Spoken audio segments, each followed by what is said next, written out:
The Contract is a tabletop RPG that was originally created way back in 1997 as a pencil and paper game, but only in 2020 became codified in a website that contains all the rules, character creation tools, and maybe most notably, communities of players called playgroups.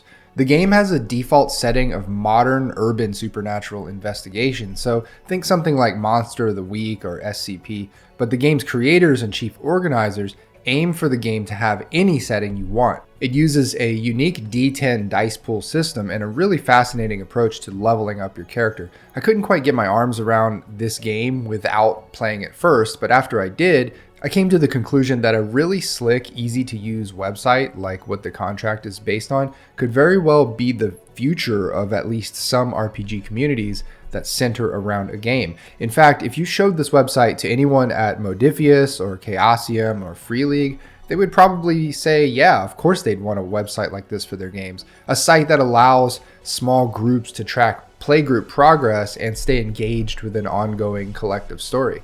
But I think the challenge is actually finding the talent to make a site like this. In this video, I want to walk you through the rules of The Contract as they are presented in the rules section of the site, and then go through what a playgroup looks like and how you advance your character.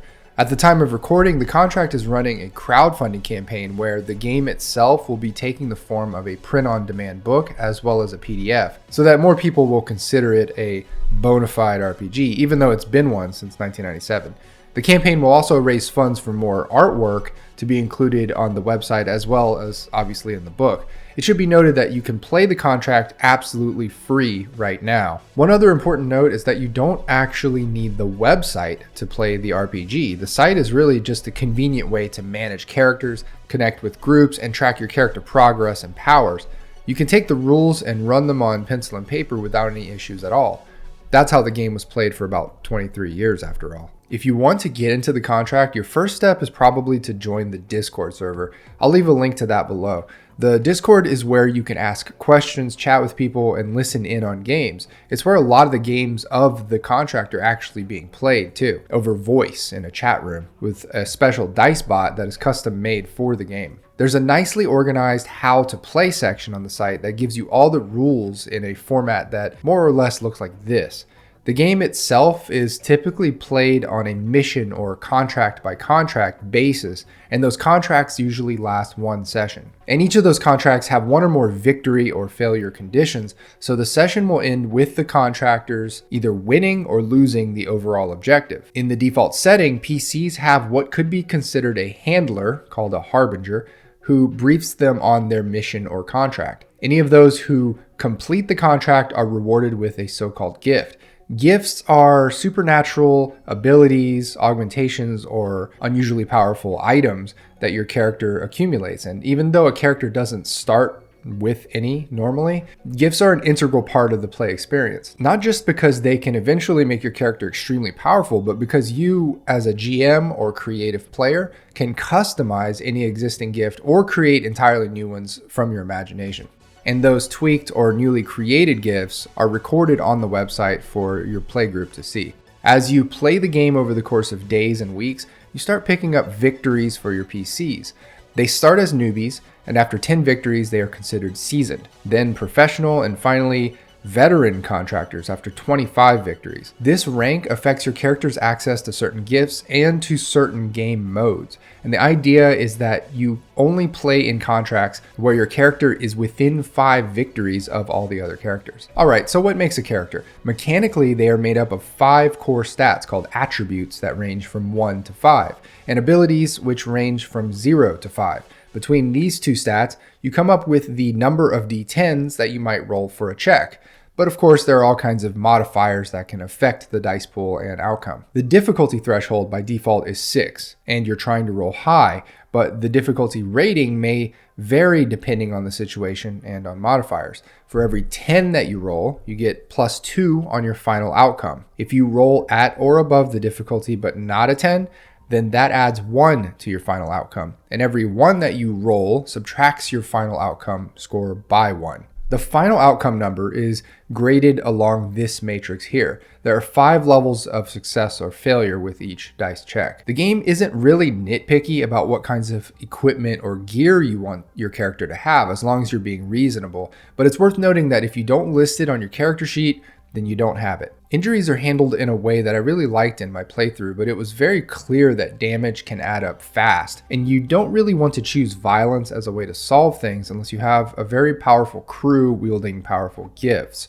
For example, my guy got shot in the leg, and that was a severity 3 injury, which meant that I typed in 3 and described the injury and clicked ouch. And right away you could see that my body damage track only had 3 more boxes before I was unconscious.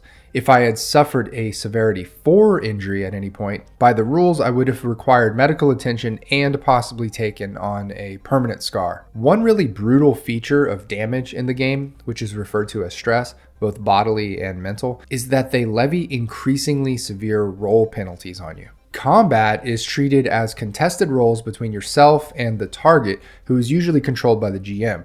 Both parties roll and subtract their outcomes from one another. If the attacker's outcome is a 1 or more, then the attacker deals that positive number plus the weapon's damage rating. It's a pretty tidy way of doing things. As I mentioned earlier, gifts are the powers that you can accumulate in one form or another after completing contracts. There are dozens available by default, but you can easily tweak and rewrite any of them or make up new ones to fit your character or your playgroup. There are enough gifts available that you could probably run most any kind of setting with this game. I was told that there is a feudal Japan setting being run by one playgroup, for example. Gifts are really one of the main features of the play experience, and thankfully they are moderated by community folks, so you can't just make an infinity gauntlet for your character. Deaths of PCs in the game are interesting because the website doesn't just count how many PCs you've managed to get killed as a player, it tallies up how many PCs you kill as a GM, and it memorializes the death of every PC in a section called the Graveyard. One really cool thing about the community that has grown around this game is that there's an increasing number of really fun events throughout the year. One of those is a very special sort of online gaming event where players in each tier or bracket can play one of their characters, and one survivor from each bracket is allowed to bring that character back from death. I think this event is held around Halloween each year. And while I'm on the subject of community events for this game, 2024 will mark the first in-person convention to be held in Colorado. It's a very warm and friendly community for sure. Playgroups are really how you enter this game if you want to play it using the website. These playgroups can be completely private or open only to your friends and inside group, but you can also join a few of the large public playgroups, which have a ton of GMs wanting to run games because GMs can also increase their online stats the way that players can for their PCs. Although you can play this game in any setting you want, it tends to work best in a modern setting, according to the author.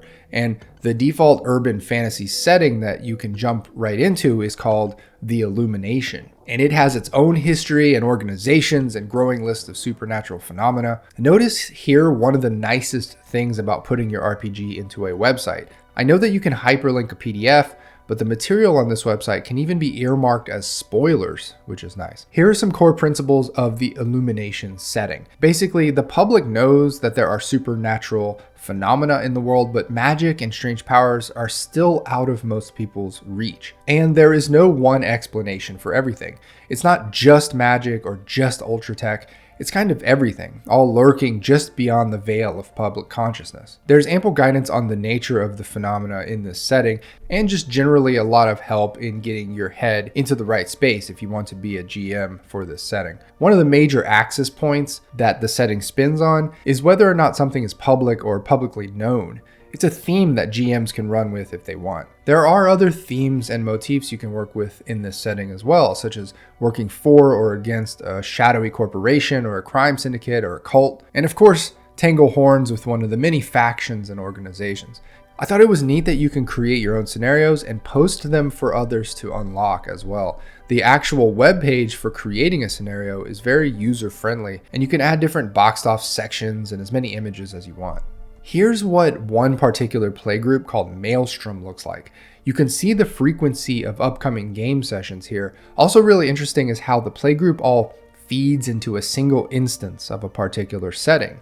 and within that instance, people can get with their GM between game sessions and discuss doing moves in that world. And sometimes those moves are recorded as canon events in the playgroup's particular instance of the setting they're playing in. There are all kinds of examples of this where players are invited to make their mark in one way or another. And of course, this wouldn't work if the game was played by thousands of people all in the same group, but that's the beauty of having different, smaller play groups. The system sort of naturally divides people up into these smaller self-organized tribes who can each look after the evolution of their own instance of a setting. So what does it look like when you successfully complete a contract? Well, you get an email that looks kind of like this, where it tells you that you've won rewards, and it will invite you to update your contractor's journal and look at the unlocked details of the contract if you haven't played that contract before. As mentioned before, getting a gift for your character is a big deal, and you can either customize a new one from scratch or choose an existing one and take it as is or customize it. There are a few categories of gifts that you can choose from, including either intrinsic powers or augmentations to your contractor or special items. So alright, here are my thoughts on The Contract, a game that exists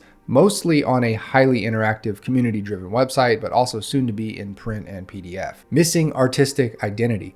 There's a smattering of artwork here and there on the website, and I know the creators are going to be commissioning a bunch more art in the crowdfund campaign, but at the time of recording, I was definitely feeling a need to insert more art into the pages wherever I could. Fortunately, you can add images for your character, questionnaire answers, and journal entries, and I tried to do so at every chance I could get in order to inject some kind of visual identity to my experience. No a la carte settings. I know that the game can handle all kinds of different settings, but there's no way to choose alternate settings in the website. For example, if I wanted to play this game, but in a medieval fantasy world, I would need to create a new playgroup and then tweak a number of gifts and write up a bunch of ground rules about my world before getting started. Genius website development. So that being said, I don't think pre-made alternate settings are out of the question for this website. It's simply a matter of what the current community wants. If they start making lots of noise about wanting other setting options that are ready to go, then the web dev who made this site could make it happen. I said at the top of the video, and I'll say it again,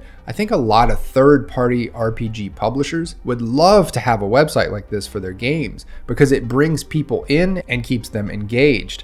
The hurdle that most of them can't clear is finding the talent to put a site like this together. Don't need the website. I appreciate the fact that I don't really need the site to play the game, and I can run or play the game in a hybrid fashion if I want. For example, playing in person with pencil and paper and real dice, but then later typing in journal entries and contract progress online. Character progression.